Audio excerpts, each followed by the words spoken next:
Till now, we have discussed the conceptual aspects of globalization, liberalization, and privatization, plus how they are getting unveiled or what are the beginnings in the Indian context. How the central government is helping the globalization to get unveiled in this country. So now, after that, we have discussed a bit about how Chandrababu Naidu in United Andhra Pradesh was willingly, very ambitiously, or very enthusiastically implemented all the reforms in Andhra Pradesh, thus affecting Telangana too. So now, what are the things happening under this LPG? Like AP Economic Restructuring Project. Remember this word APARP. This APARP is nothing but this is a concise project under which the reforms are being taken place. Reforms, I am talking about reform. Reform, when you hear a word reform, like social reform, it sounds good. But when it is economic reform, it sounds good for some people, sounds bad for some people. Bad for the sufferers, victims, or the people who are at the receiving end of these economic reforms. Reform is a word with both connotations. Economic reforms in most cases we see are happening at the cost of the people. AP Economic Restructuring Project is the project unveiled by the state government. That is, project cost is around 3,300 crores as the basic cost. Later, lots of crores of money is being pumped into the state by the World Bank as loan. We are into debt rat, we will discuss it later. But World Bank share is 2,200 crores in this 3,300 crores. And this share, 2,200 crores will be given by World Bank, rest should be supplemented by central and state government. This is the basic thing. The period they are starting is this, the conditions should be fulfilled which are laid by World Bank. Then only we can have this thing. That is, the period which we are talking is 1999 to 2004 is the major period of APERP, restructuring project. So, under APERP, there are 6 sectors which are being reformed. One is district primary education. Second is primary health. Third is integrated child development. Fourth, rural roads upgrading and maintenance. Fifth, irrigation rehabilitation. Sixth, public enterprise reforms. You see, district primary education, it is not education as a whole. They are focusing on primary education, not even secondary education. Basic thing is primary education, under which you can see the growth of many. During this reform period only, we have got this Sarva Shiksha Abhiyan. Sarva Shiksha Abhiyan, that is World Bank project actually. So, Sarva Shiksha Abhiyan is presently Samagra Shiksha Abhiyan. They have changed the name. Previously, there used to be Sarva Shiksha Abhiyan and Rashtriya Madhyamik Shiksha Abhiyan, RMSA. Now, both are merged and it is Samagra Shiksha Abhiyan. Remember this for your competitive examinations. So, reforms under district education, it is aimed at primary education. Why primary education? We will talk in detail when I am talking about the changes happening in education sector. Then health. So, all these things we can see, these are the core sectors. So, what was the effects of conditions on World Bank on AP? What are the things? See, 1990-95, these are the statistics. Remember, whatever you can remember, you should remember for your mains. Between 1990-1995, the burden of interest on state's domestic product was 12.1%. Means 12.1% was the share for loans. Interest for loans. You have to pay 12.1%. But between 1995 and 2000, it has increased to 16.9% you are paying for interest. Debt to any international institution is very bad for many countries. See, what will happen, once you are into the debt trap, you are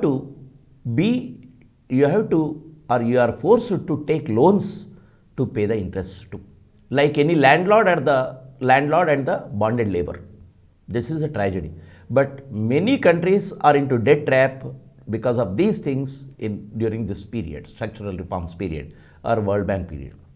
So, in 1998, the total unemployed were 31 lakhs in the state, and deficit rose from 3.2 to 5.5 deficit, budget deficit.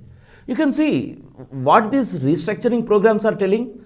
We are going to reform your economy, but instead you can see that is a reversal of the economy. Deficit is rising, interests are rising, and unemployment is on rise. And who is gaining in this? Loan component, if you see, 1990-91, the loan component was 48 crores. 93-94, it is 626. 96-97, it is 936. This is 97, it is 936. Come to modern period, most of the states have thousands of crores or sometimes lakhs of crores as loans. Piling up of loans because of the World Bank policies, you can see. So, the first thing the globalization or these reforms are doing is they are trying to reform the sectors by completely restructuring the sector. Means they want to bring in the whole change in the structure. So, they are appointing committees to look into the changes, to suggest the changes. So, in that sector, first one is power. World Bank has attached utmost important in power structure. Why? Because power is a consumable good. If you consume 1 unit of power, you have to regenerate. You can't save it or you can't recycle it. Power is always a growing sector. There is huge money in power sector.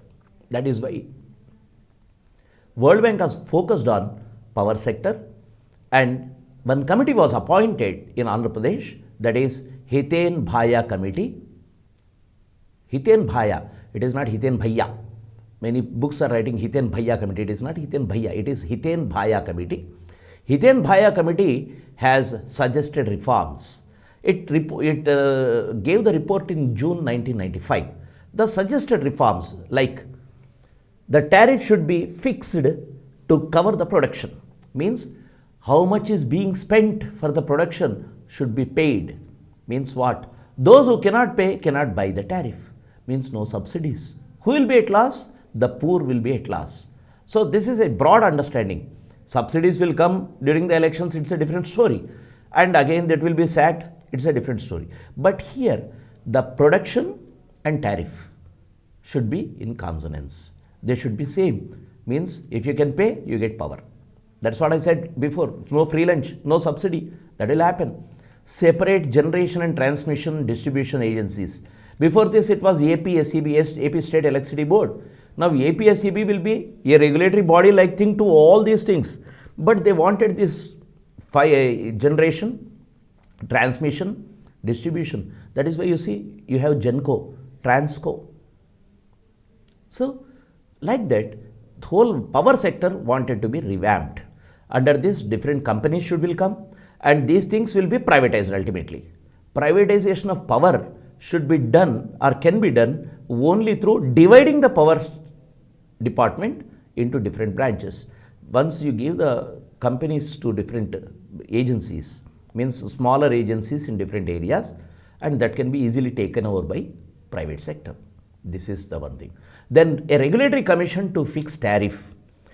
World Bank is suggesting this because power structure, power tariff, all these things are political issues also, because during election period, people will be at the bargaining position, and the ruling classes or the governments will be say, okay, we will not hike.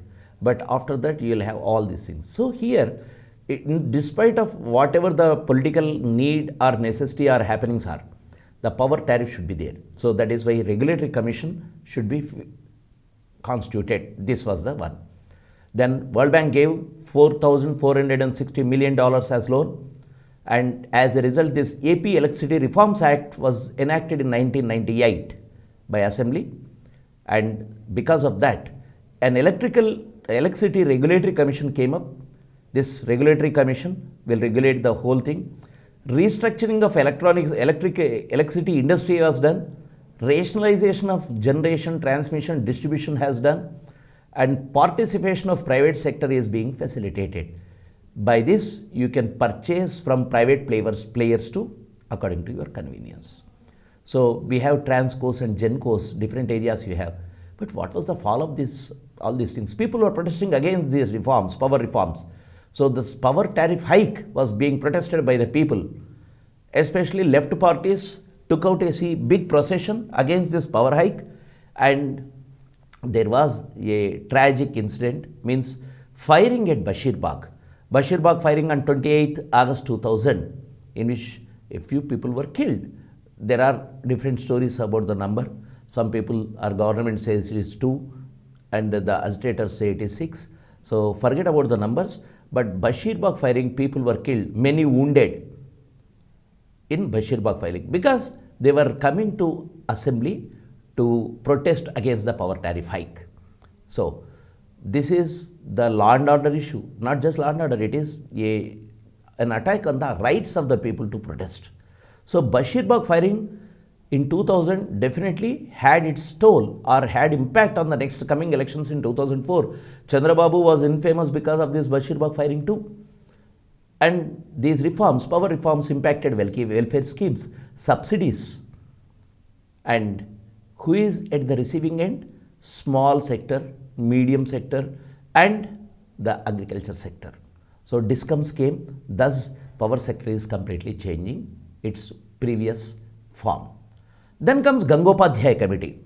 The government always feels that the budget, major component of budget is spent on the salaries, pensions. So World Bank is giving some suggestions to restructure the whole administrative aspects of your salaries or personnel.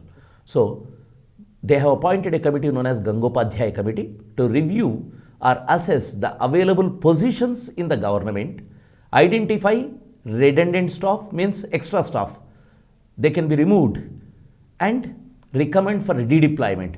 This can be removed and they can be redeployed somewhere else. This is about the employees, present employees. And about the job recruitment, they say no recruitment should be done without permission. There should be some permissions and there should be some rationale for recruitment. You can't do easily. Means don't take many of the employees into the state. That is what they are saying. If you take many employees, you have to pay salaries and pensions too. So that is why pensions, a basic right of the human being, after so many years of work, they should live peacefully in their old age.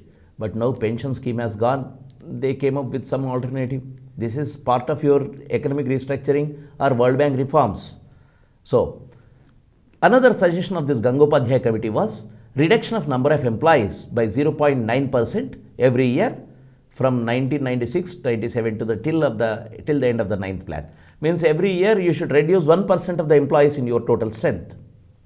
How do you do? Take many methods like voluntary retirement. Voluntary retirement is a very interesting thing.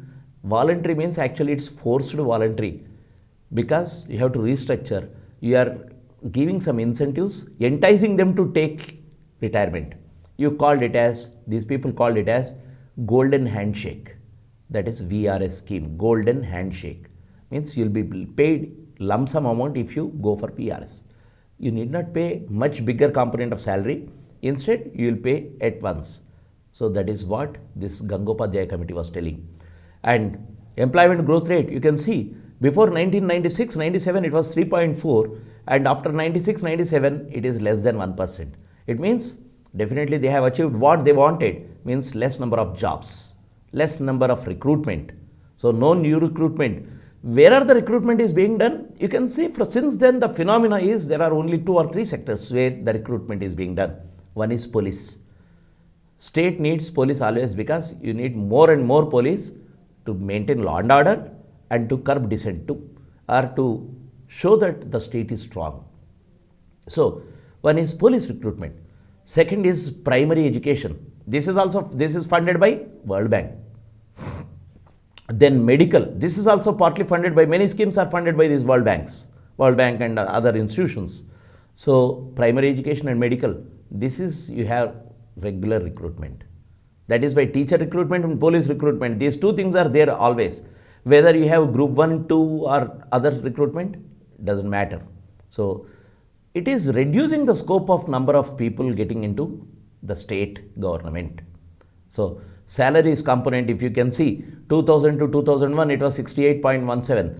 Now by 2002, 2003 it has come down by 6%. 6% is not a small number. It's a huge difference. Thus, The Gangopadhyaya committee recommendations are focusing on the service conditions, employment, pension, and the life of the employees. And now you can see the fallout in different ways. So, next committee is Koneru Ramakrishna Rao committee, Koneru Ramakrishna Rao committee on higher education.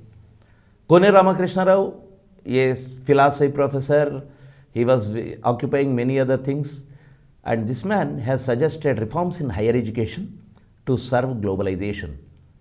That is why post 1990s you have a monolithic structure in education. Every person will be writing MSET and either doctor or engineer. Do you have any other subject because of this? This is known as monolithic. This is known as monoculture. You grow one cotton, you grow only one commercial crop because they are commercial crops.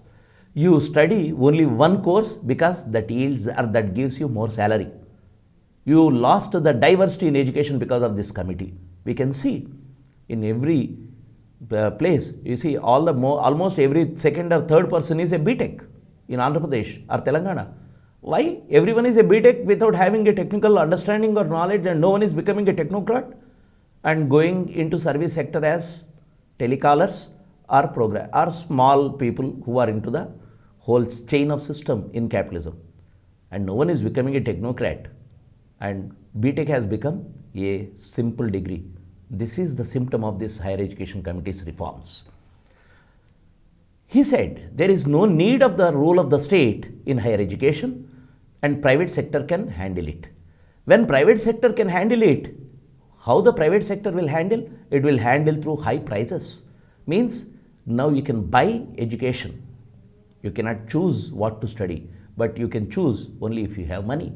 So higher education is the basic thing which has changed the understanding of society, because the grown-ups who are getting values or responsibility to the state is completely being privatized. So post-globalization or after these reforms, we can see a big change happening in the country. The entire generation, post-globalization generation, lost much of the social, ethical understanding which the pre-globalization generations had. Responsibility, understanding, and the ethical concern for many things.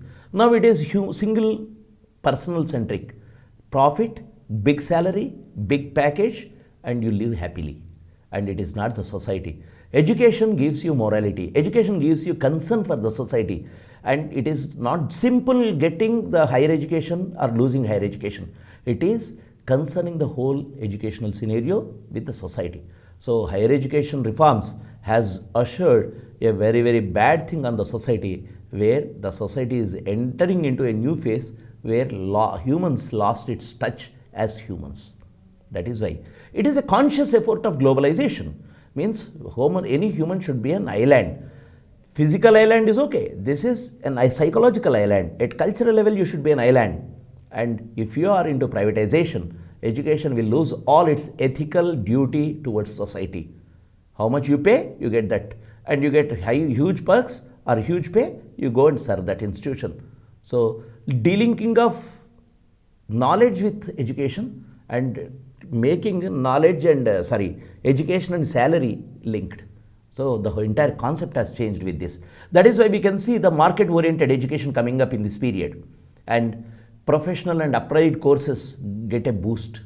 Market oriented education, pharmacy, tourism, and all these things. And Chandrababu, the biggest mascot of globalization, said, why you study history?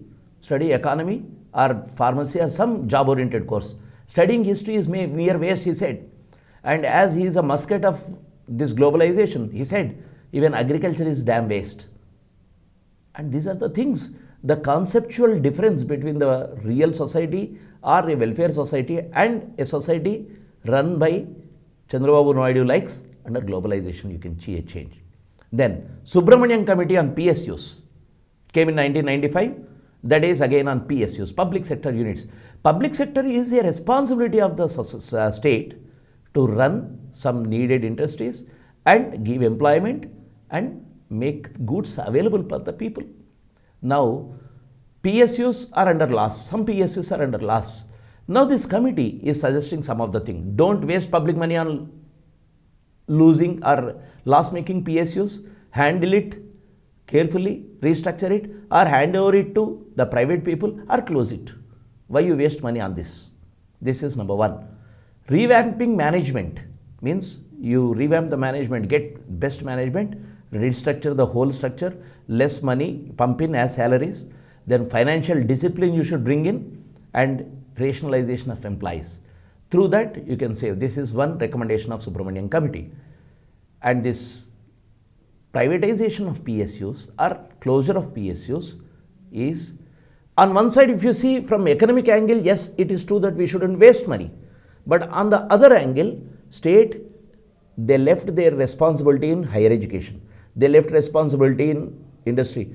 What responsibility does the state have? Is it just mere making laws or policing? Here, state is gradually leaving all the responsibilities to private people. This is one among them, that is PSUs. So, there are two stages. First stage was 1998 to 2001. Second stage, January 2002 to 2005. So, during this period, the impact of reforms on PSUs we can see in Andhra Pradesh. Since we are concerned with Telangana, all these things we are talking in terms of Telangana to Andhra Pradesh too. Whatever bad things are happening, like privatization of education, who are the sufferers? People of Andhra Pradesh is also sufferers because of Hyderabad-centric development. We'll talk about it. So, impact of reforms on PSUs, if we see, total institutions in AP, 123 were subjected to these reforms. 40 corporations, 73 cooperatives, federations, government shareholding companies, that is 10.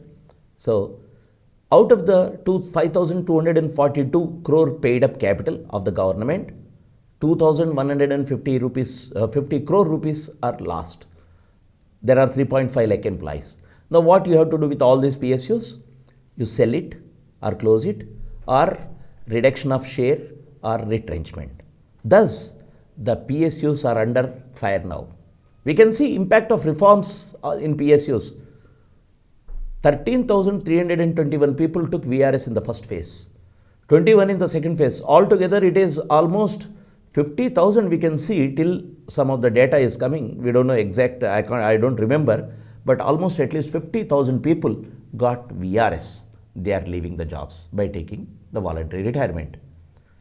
Many important industries which were popular and serving the people and employment was given to the locals. Such industries, such institutions were closed, like Antargaon Cooperative Spinning Mill in Adlabad, Rajarajeshwara Cooperative Spinning Mill, Sirisila, Alvin Watches, it was a great industry from Hyderabad. Hyderabad Alvin is Nizam based industry, Nizam period they have started, and this Alvin Watches was sold to Titan. And many institutions were given to private, like Nizam Sugar Mills closed, 2-3 units were closed, Mumbojpalli closed, Jairabad closed, Miryalaguda closed, and Bodhan finally it is also going into red in the latter stage. This is the first phase I am talking about. Then Lidcap, this is Leather Development Corporation, is getting raw deal. Then AP Agros, AP Fisheries, AP APCO is textile, AP Weavers Cooperative. Everything is going into red and privatized or closed. So, what was the impact on rural Telangana? We can see impact on rural Telangana. When we see all these things are crucial things. When power is not there, you don't get electricity to lift water from the bore wells. Already there is a crisis, huge crisis in irrigation in Telangana, as we have studied about the injustice done to Telangana because of water sharing in Godavari and Krishna. So, you don't have irrigation water and you have to lift water, and in many of the districts, you don't have power to lift water from the bore wells. So, what happens? All the crops will die or dry down. So, power crisis, irrigation crisis, loss of crop, damage of motors because of fluctuating current, and rural Telangana was suffering a huge loss in this period. Already tanks are in very bad shape. Globalization is for boosting the economy in urban-centric way. Rural economy you are completely neglecting. Tanks were very bad shape. There is a popular say like Gangala Laguna చెరువులు తాంబాళాలైనాయి. గంగాళ means it's a vessel with much depth. తాంబాళ means A flat one. గంగాళాలాగున్న చెరువులు తాంబాళాలైనాయి. So all the tanks got driven up because the neglected. United Andhra Pradesh, Andhra ruling class neglected all the tanks in Telangana. Minor irrigation was completely under neglect. Now Mission Kakatiya is solving that problem, that issue. So before that you had all these things. So power sector privatized, so no subsidies, our power is not correct. Finally what is happening? Rural sector, agriculture sector is at its receiving end. They are the victims. And another thing is commercialization of agriculture is also part of your globalization. Whatever pays, whatever gives you more money, you'll sow that. This commercialization is a big thing in Telangana. You see, cotton and some of the tobacco like things, all these are commercial crops. And cotton, many of the suicides in rural Telangana are happening because of cotton. Cotton farmers, why? You invest much. Because of the green revolution, you have all the bad effects of green revolution in India and even Telangana too. Now under globalization, all the odd circumstances, you are going for a commercial crop with huge investments, huge inputs, and finally if the crop is not giving you the desired amount as in return, and they are indebted in lakhs to the money lenders or landlords, and they are committing suicide. So what is happening under globalization? All the sectors are being privatized without having any concern for the people's welfare. So rural area, commercialization of crop, see, any imperialist platform or any globalization aspect is nothing but monolithic or monoculture. They grow only one thing to reap benefits. That is why, like cotton, it is our BTech students. You grow cotton, you make money. You study BTech, you get a USA trip. That is why lots of, how many go to US or how many settle in IT, but lot of BTechs are getting their certificates as just mere thing. So here the rural sector is at loss. Artisans, rural professionals means those who are doing all the low handicrafts or bamboo weaving or metal crafts, potters, everyone. You see, once the plastic has come in, potters lost their profession. Many of the people don't have pots in their home. Why? Because it is plastic or steel which has replaced the potter. Bamboo weaving gone. Only during marriage you can see bamboo things. Apart from that, you don't have bamboo at home. So what is happening? Artisans, rural professions lost their livelihood during this period. And as we have seen the growing regional disparities, corporatization of health is happening. Corporatization of health, all the investors, Andhra investors coming from Nelluru or coastal region having opened their corporate hospitals in Hyderabad. Except one group, all the rest corporate hospitals are coastal investments. And corporatization of health is definitely detrimental for the poor people's health. They can't afford. So this is one. Second thing is education. We see the people who are studying in corporate schools. Narayana Sri Chaitanya parallel intermediate board. Lakhs of students study in this, and competitiveness lost the basic concept of education under corporatization. People means the parents also got completely influenced under this corporatization and globalization. And we can see the whole culture has changed into post-globalization culture, understanding, polity, society, the social fabric is completely changing. So, coming to the last point about the disparities, employment, by the time of the discussion, that is the globalization phase, 1990s, according to some estimates, at least 1 lakh Andhras are in Hyderabad or Telangana in the name of employment. So, there were many committees talking about, many judgments talking about, Girglani committee came, and it was not implemented. So what is happening? Telangana, on one side you are at the receiving end because of the globalization, on the other side the people who are not locals are occupying the jobs. So thus the entire situation in Telangana is worsening during globalization period. So how do you conclude about globalization or this privatization and liberalization period? See, welfare state to corporate friendly state. We don't have anything to talk about welfare of the people. Then rights like employment. Employment is a right. Job is my right. You can't talk now. The right of the employment is seized by the globalization or this period, and it is the right of the employer to hire and fire. To hire you through contract or hire you through some agency, outsourcing. They don't have any obligation to retain you. So unemployment, and this is what you call insecurity in employment. And third one is they have destroyed the economic and social fabric of Telangana, both rural and urban.